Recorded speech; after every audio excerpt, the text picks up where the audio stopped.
Hello guys! So, ngayon nga ay pupunta kami sa Genting Highlands, isa sa famous tourist spot dito sa Malaysia.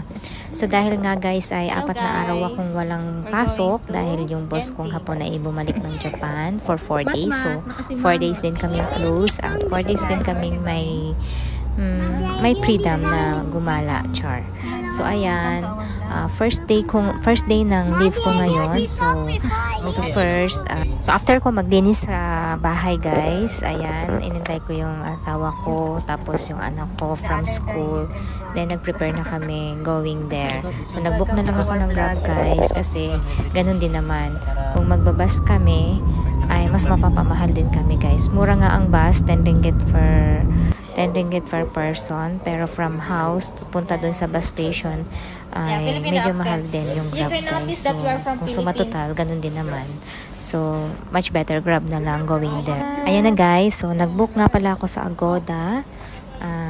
Yan yung napili ko kasi dati galing na dito yung mga kumare ko, yung mga friends ko. So, sabi naman nila ay okay naman dito sa hotel na to. So, napakaganda dito guys. Ayan siya, triangle house. At napaka-peaceful na environment guys. Ayan, makikita nyo dito forest. Na kami sa Rascam. Then, maririnig nyo yung mga huni ng mga ibon na parang nasa probinsya ka lang talaga guys. So, ayan, ayan yung room namin ng family ko, ni Daddy, saka ni Ella.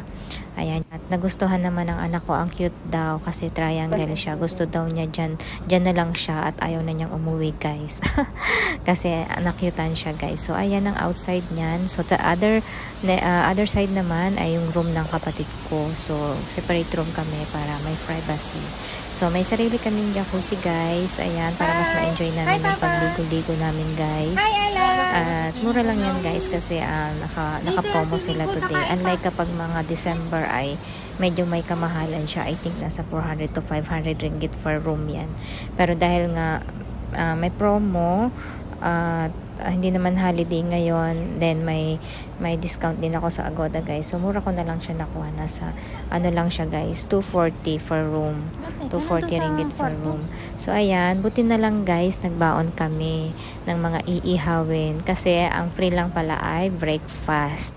Ayan, nakapagbaon kami ng mga iba-barbecue namin guys.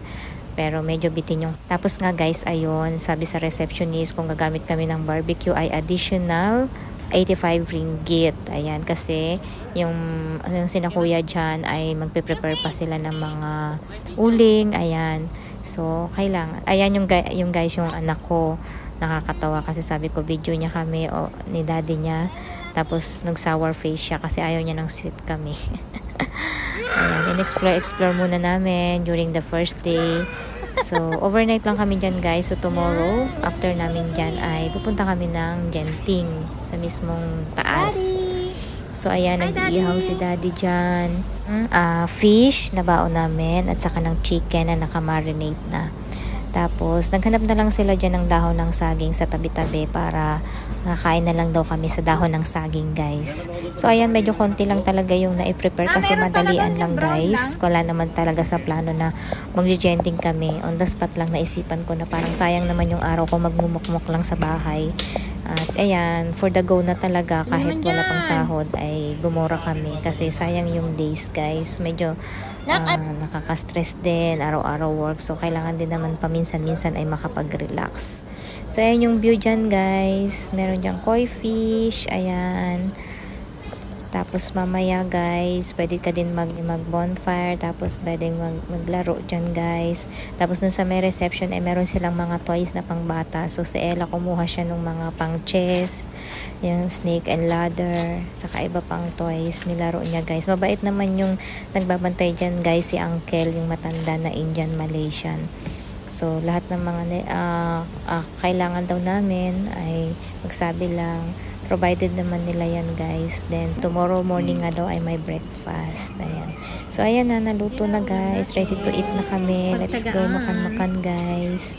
Magkakamay na lang kami dyan guys. So ayan, natapos na gabi. Ayan yung night vision dyan guys. So tumambay muna kami sa labas. Tapos Mamaya ay maliligo kami guys dun sa jacuzzi. Itatry namin. Kasi gusto ng anak ko magbabad sa tubig. Excited na siya guys. So ayan, punta na ako sa tent namin. Naglibot-libot lang ako sa labas guys. Finil ko lang yung environment, yung peaceful environment, yung mga huni ng ibon. Ayan.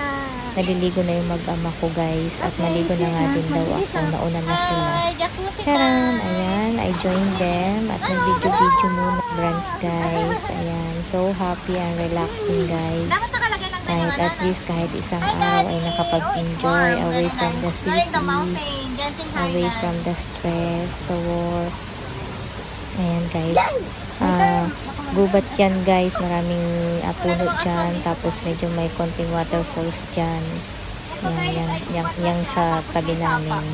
Yan kami sa may pinakang baba kasi na-presto yung room namin. Pero okay lang kasi enjoy din naman. Feel ko nasa probinsya. Thank you guys for watching. Bye!